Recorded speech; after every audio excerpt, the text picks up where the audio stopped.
हिंदी साहित्य की यादगार कहानियों के चैनल में आपका स्वागत है। आज सुनिए सुप्रसिद्ध हिंदी लेखिका शिवानी जी की लिखी हुई कहानी लाल हवेली। तो शुरू करें कहानी। ताहिरा ने पास के बर्थ पर सोए अपने पति को देखा और एक लंबी सांस खींचकर करवट बदल दी। कंबल से ढकी रहमान अली की ऊंची तोंद गाड़ी के झकोलों से रह रहकर काँप रही थी। अभी 3 घंटे और थे। ताहिरा ने अपनी नाजुक कलाई में बंधी हीरे की जगमगाती घड़ी को कोसा। कमबख्त, कितनी देर देर से घंटी बजा रही थी। रात भर एक आंख भी नहीं लगी थी उसकी। पास के बर्थ में उसका पति और नीचे के बर्थ में उसकी बेटी सलमा दोनों नींद में बेखबर बेहोश पड़े थे। ताहिरा घबरा कर बैठ गई। क्यों आ गई थी वो पति के कहने में? 100 बहाने बना सकती थी। जो घाव समय और विस्मृति ने पूर दिया था उसी पर उसने स्वयं ही नश्तर रख दिया। अब भुगतने के सिवा और चारा ही क्या था। स्टेशन आ ही गया। ताहिरा ने काला रेशमी बुर्का खींच लिया। दामी सूटकेस, नए बिस्तरबंद, एयरबैग, चांदी की सुराही उतरवा कर रहमान अली ने हाथ पकड़कर ताहिरा को ऐसे संभाल कर अंदाज से उतारा जैसे वो कांच की गुड़िया हो। तनिक सा धक्का लगने पर टूटकर बिखर जाएगी। सलमा पहले ही कूदकर उतर चुकी थी। दूर से भागते हाँफते काली टोपी पहने एक नाटे से आदमी ने लपक कर रहमान अली को गले से लगाया और गोद में लेकर हवा में उठा दिया। उन दोनों की आंखों से आंसू बह रहे थे। तो यही मामू बित्ते हैं, ताहिरा ने मन ही मन सोचा, और थे भी बित्ते भरी के। बिटिया को देखकर मामू ने झट गले से लगा लिया। बिल्कुल इस्मत है रहमान, वे सलमा का माथा चूम चूम कर कहे जा रहे थे। वही चेहरा मोरा, वही नैन नक्श। इस्मत नहीं रही तो खुदा ने दूसरी इस्मत भेज दी। ताहिरा पत्थर की सी मूरत बनी चुप खड़ी थी। उसके दिल पर जो दहकते अंगारे दहक रहे थे उन्हें कौन देख सकता था। वही स्टेशन, वही कनेर का पेड़। 15 साल में इस छोटे से स्टेशन को भी क्या कोई बदल नहीं सका। चलो बेटी, मामू बोले। बाहर कार खड़ी है। जिला तो छोटा है पर अल्ताफ़ की पहली पोस्टिंग यहीं हुई। इंशाअल्लाह अब कोई बड़ा शहर मिलेगा। मामू के इकलौते बेटे अल्ताफ़ की शादी में रहमान अली पाकिस्तान से आया था। अल्ताफ़ को पुलिस कप्तान बनकर भी क्या इसी शहर में आना था। ताहिरा फिर मन ही मन कुढ़ी। घर पहुँचे तो बूढ़ी नानी खुशी से पागल सी हो गई। बार बार रहमान अली को गले लगा लगा कर चूमती थी और सलमा को देखकर ताहिरा को देखना भी भूल गई। या अल्लाह, ये क्या तेरी कुदरत, इस्मत को ही भेज दिया। दोनों बहुएं भी बोल उठीं। सच अम्मी जान, बिल्कुल इस्मत आपा हैं। पर बहू का मुंह भी तो देखिए। लीजिए ये रही अशरफी। और झट अशरफी थमाकर नन्या सास ने ताहिरा का बुर्का उलट दिया। अल्लाह, चांद का टुकड़ा है। नन्ही नजमा देखो, सोने का दिया जला धरा है। ताहिरा ने लज्जा से सिर झुका लिया। 15 साल में वो पहली बार ससुराल आई थी। बड़ी मुश्किल से वीज़ा मिला था। 3 दिन रहकर वो फिर पाकिस्तान चली जाएगी। पर कैसे कटेंगे ये 3 दिन। चलो बहू, ऊपर के कमरे में चलकर आराम करो, मैं चाय भिजवाती हूँ, कहकर नन्ही मामी उसे ऊपर पहुँचा आईं। रहमान नीचे ही बैठकर मामू से बातों में लग गया और सलमा को तो बड़ी अम्मी ने गोदी में ही खींच लिया। बार बार उसके माथे पर हाथ फेरती और हिचकियाँ बंध जाती। मेरी इस्मत, मेरी बच्ची। ताहिरा ने एकांत कमरे में आकर बुर्का दूर फेंक दिया। बंद खिड़की को खोला तो कलेजा धक हो गया। सामने लाल हवेली खड़ी थी। चटपट खिड़की बंद कर वो तखत पर गिरती पड़ती बैठ गई। खुदाया, तू मुझे क्यों सता रहा है? मुंह ढाँप कर सिसक उठी। पर क्यों दोष दे वो किसी को। वो तो जान गई थी कि हिंदुस्तान के जिस शहर में उसे जाना है वहाँ का एक एक कंकड़ उस पर पहाड़ सा टूट कर बरसेगा। उसके नेक पति को क्या पता। भोला रहमान अली, जिसकी पवित्र आंखों में ताहिरा के प्रति प्रेम की गंगा छलकती थी, जिसने उसे पालतू हिरनी सा बनाकर अपनी बेड़ियों से बांध लिया था, उस रहमान अली से वो क्या कहती। पाकिस्तान के बंटवारे में कितने पिसे, उसी में से एक थी ताहिरा। तब थी वो 16 वर्ष की कनक छड़ी सी सुंदरी सुधा। सुधा अपने मामा के साथ ममेरी बहन के ब्याह में मुल्तान आई। दंगे की ज्वाला ने उसे फूंक दिया। मुस्लिम गुंडों की भीड़ जब भूखे कुत्तों की भांति उसे बोटी सी चिचोड़ने को थी, तभी आ गया फरिश्ता बनकर रहमान अली। नहीं, वे नहीं छोड़ेंगे। हिंदुओं ने उनकी बहू बेटियों को छोड़ दिया था क्या?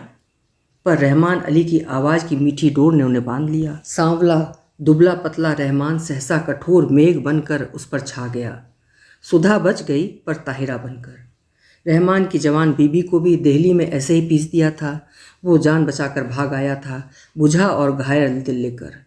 सुधा ने बहुत सोचा समझा और रहमान ने भी दलीलें की, पर पशेमान हो गया। हार कर किसी ने एक दूसरे पर बीती बिना सुने ही मजबूरियों से समझौता कर लिया। ताहिरा उदास होती तो रहमान अली आसमान से तारे तोड़ लाता, वो हंसती तो वो कुर्बान हो जाता। 1 साल बाद बेटी पैदा हुई तो रहा सहा मैल भी धुल कर बह गया। अब ताहिरा उसकी बेटी की माँ थी, उसकी किस्मत का बुलंद दरवाज़ा। पहले कराची में छोटी सी बजाजी की दुकान थी, अब वो सबसे बड़े डिपार्टमेंटल स्टोर का मालिक था। 10-10 सुंदरी एंग्लो इंडियन छोकरियाँ उसके इशारों पर नाचती, धड़ाधड़ अमरीकी नायलॉन और डैक्रॉन बेचती। दुबला पतला रहमान हवा भरे रबर के खिलौने सा फूलने लगा। तोंद बढ़ गई, गर्दन ऐंठ कर शानदार अकड़ से ऊंची उठ गई, सीना तन गया। आवाज़ में खुद ब खुद एक अमरीकी डॉल आ गया। पर नीलम पुखराज से जड़ी, हीरे से चमकती दमकती ताहिरा शीशम के हाथी दांत जड़े छपर खट पर अब भी बेचैन करवटें ही बदलती। हर मार्च की जाड़े से दामन छुड़ाती, हल्की गर्मी की उमस लिए पाकिस्तानी दोपहरिया में पानी से निकली मछली सी तड़फड़ा उठती। मस्ती से भरे होली के दिन जो अब उसकी पाकिस्तानी ज़िंदगी में कभी नहीं आएंगे। गुलाबी मलमल की वो चुनरी उसे अभी भी याद है। अम्मा ने हल्का सा गोटा टाक दिया था। हाथ में मोटी सी पुस्तक लिए उसका तरुण पति कुछ पढ़ रहा था। घुंघराली लटों का गुच्छा चौड़े माथे पर झुक गया था। हाथ की अज्जली सिगरेट हाथ में ही बुझ गई थी। गुलाबी चुनरी के गोटे की चमक देखते ही उसने और भी सिर झुका दिया था। चुलबुली सुंदरी बालिका नववधू से झेप झेप कर रह जाता था बेचारा। पीछे से चुपचाप आकर सुधा ने दोनों गालों पर अबीर मल दिया था और झट चौके में घुसकर अम्मा के साथ गुजिया बनाने में जुट गई थी। वहीं से सास की नज़र बचाकर भूली चितवन से पति की ओर देख चट से छोटी सी गुलाबी जीभ निकाल कर चढ़ा भी दिया था उसने। जब वो मुल्तान जाने की हुई तो कितना कहा था उन्होंने, सुधा मुल्तान मत जाओ, पर वो क्या जानती थी कि दुर्भाग्य का मेघ उस पर मंडरा रहा है। स्टेशन पर छोड़ने आए थे, इसी स्टेशन पर। यही कनेर का पेड़ था, यही जंगला। मामा जी के साथ गठरी सी बनी सुधा को घूंघट उठाने का भी अवकाश नहीं मिला। गाड़ी चली तो साहस कर उसने घूंघट जरा सा खिसकाकर अंतिम बार उन्हें देखा था। वही अमृत की अंतिम घूंट थी। सुधा तो मर गई थी, अब वो ताहिरा थी। उसने फिर कांपते हाथों से खिड़की खोली। वही लाल हवेली थी, उसके ससुर वकील साहब की। वही छत पर चढ़ी रात की रानी की बेल। तीसरा कमरा जहाँ उसके जीवन की कितनी रस भरी रातें बीती थीं। न जाने क्या कर रहे होंगे, शादी कर ली होगी, क्या पता बच्चों से खेल रहे हों। आंखें फिर बरसने लगीं और एक अनजाने मोह से वो जूझ उठी। ताहिरा, अरे कहाँ हो? रहमान अली का स्वर आया और वो हड़बड़ा कर आंखें पोंछ ताहिरा बिस्तर बंद खोलने लगी। रहमान अली ने गीली आंखें देखी तो घुटना टेक कर उसके पास बैठ गया। ए बीबी, क्या बात हो गई? सिर तो नहीं दुख रहा है? चलो चलो लेटो चलकर। कितनी बार समझाया है कि ये सब काम मत करो, पर सुनता कौन है। बैठो कुर्सी पर, मैं बिस्तर खोलता हूँ। मखमली गद्दे पर रेशमी चादर बिछाकर रहमान अली ने ताहिरा को लिटा दिया और शरबत लेने चला गया।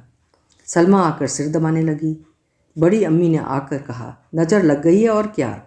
नन्ही नजमा ने दहकते अंगारों पर चून और मिर्च से नज़र उतारी। किसी ने कहा, दिल का दौरा पड़ गया, आंवले का मुरब्बा चटाकर देखो। लाड़ और दुलार की थपकियां देकर सब चले गए।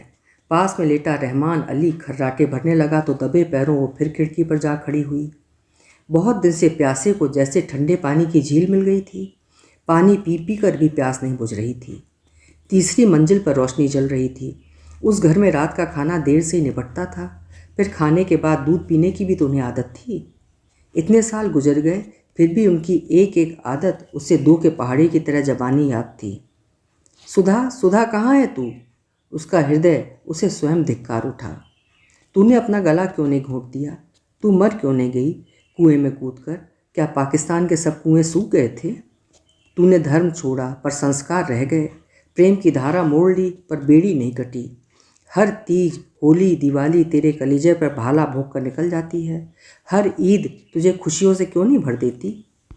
आज सामने तेरे ससुराल की हवेली है, जा उनके चरणों में गिरकर अपने पाप धो ले। ताहिरा ने सिसकियां रोकने को दुपट्टा मुंह में दाब लिया। रहमान अली ने करवट बदली और पलंग चरमराया। दबे पैर रखती ताहिरा फिर लेट गई। सुबह उठी तो शहनाइयाँ बज रही थीं। रेशमी रंग बिरंगी गरारा कमीज, अबरकी चमकते दुपट्टे, हिना और मोतियों की गमक से पूरा घर महमह कर रहा था। पुलिस बैंड तैयार था। खाकी वर्दियाँ और लाल तुर्रम के साफे सूरज की किरणों में चमक रहे थे।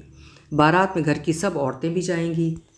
एक बस में चादर तान कर रेशमी पर्दा खींच दिया गया था। लड़कियां बड़ी बड़ी सुरमेदार आंखों से नशा सा बिखेरती एक दूसरे पर गिरती पड़ती बस पर चढ़ रही थीं। बड़ी बूढ़ियां पानदान समेटकर बड़े इत्मीनान से बैठने जा रही थीं और पीछे पीछे ताहिरा काला बुर्का ओढ़कर ऐसी गुमसुम चली जा रही थी जैसे सुध-बुध खो बैठी हो। ऐसी ही एक सांझ को वो भी दुल्हन बनकर इसी शहर में आई थी। बस में सिमटी सिमटाई लाल चूनर से ढकी, पर आज था स्याह बुर्का जिसने उसका चेहरा ही नहीं पूरी पिछली जिंदगी अंधेरे में डुबोकर रख दी थी। अरे किसी ने वकील साहब के यहाँ बलौआ भेजा या नहीं? बड़ी अम्मी बोली और ताहिरा के दिल पर फिर नश्तर फिरा। दे दिया अम्मी, मामू जान बोले। उनकी तबीयत ठीक नहीं है, इसी से नहीं आए। बड़े नेक आदमी हैं। बड़ी अम्मी ने डिबिया खोलकर पान मुंह में धरा, फिर छाली की चुटकी निकाली और बोली, शहर के सबसे नामी वकील के बेटे हैं, पर आस ना औलाद। सुना एक बीबी दंगे में मर गई, सो फिर से घर नहीं बसाया। बड़ी धूमधाम से ब्याह हुआ। चांद सी दुल्हन आई। शाम को पिक्चर का प्रोग्राम बना। नया जोड़ा, बड़ी अम्मी, लड़कियां, यहाँ तक कि घर की नौकरानियां भी बन ठन कर तैयार हो गईं। पर ताहिरा नहीं गई। उसका सिर दुख रहा था। बेसिर पैर के मोहब्बत के गाने सुनने की ताकत उसमें नहीं थी। अकेले अंधेरे कमरे में वो चुपचाप पड़ी रहना चाहती थी। हिंदुस्तान, प्यारे हिंदुस्तान की आखिरी सांझ। जब सब चले गए तो तेज बत्ती जलाकर वो आदमकद आईने के सामने खड़ी हो गई। समय और भाग्य का अत्याचार भी उसका अलौकिक सौंदर्य नहीं लूट सका था। वही बड़ी बड़ी आँखें, गोरा रंग और संगमरमर सी सफ़ेद देह। कौन कहेगा वो एक जवान बेटी की माँ है? कहीं पर भी उसके पुष्ट यौवन ने समय से मुंह की नहीं खाई थी। कल वो सुबह 4 बजे चली जाएगी। जिस देवता ने उसके लिए सर्वस्व त्याग कर वैरागी का वेश धर लिया है, क्या एक बार भी उसके दर्शन नहीं मिलेंगे?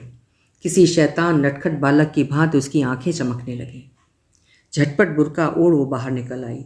पैरों में बिजली की गति आ गई, पर हवेली के पास आकर वो पसीना पसीना हो गई। पिछवाड़े की सीढ़ियाँ उसे याद थीं, जो ठीक उनके कमरे की छोटी खिड़की के पास आकर ही रुकती थीं। एक एक पैर 10 मन का हो गया।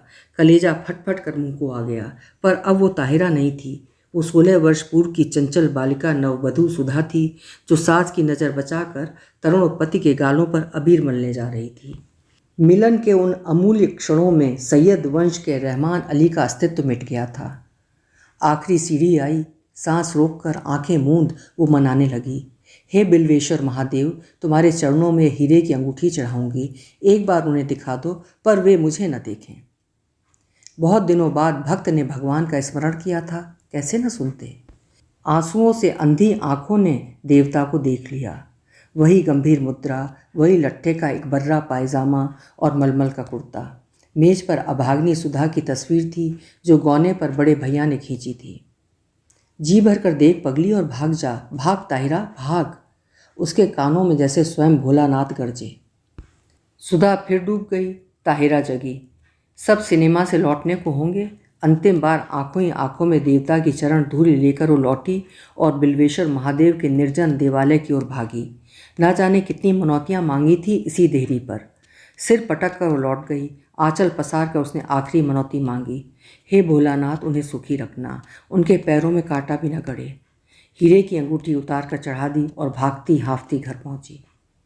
रहमान अली ने आते उसका पीला चेहरा देखा तो नब्ज पकड़ ली। देखूं, बुखार तो नहीं है? अरे अंगूठी कहाँ गई? वो अंगूठी रहमान ने उसे इसी साल शादी के दिन की यादगार में पहनाई थी। न जाने कहाँ गिर गई। थके स्वर में ताहिरा ने कहा, कोई बात नहीं। रहमान ने झुककर ठंडी बर्फ सी लंबी उंगलियों को चूमकर कहा, ये उंगलियां आबाद रहें, इंशाअल्लाह आपके तेहरान से चौकोर हीरा मंगवा लेंगे। ताहिरा की खोई दृष्टि खिड़की से बाहर अंधेरे में डूबती लाल हवेली पर थी, जिसके तीसरे कमरे की रोशनी दप से बुझ गई थी।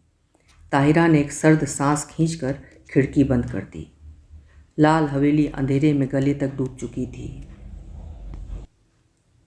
अभी आप सुन रहे थे शिवानी जी की लिखी हुई उनकी एक प्रसिद्ध कहानी लाल हवेली। आपको कहानी ज़रूर पसंद आई होगी। कल मिलेंगे इसी तरह किसी उम्दा कहानी के साथ। आपका समय शुभ हो।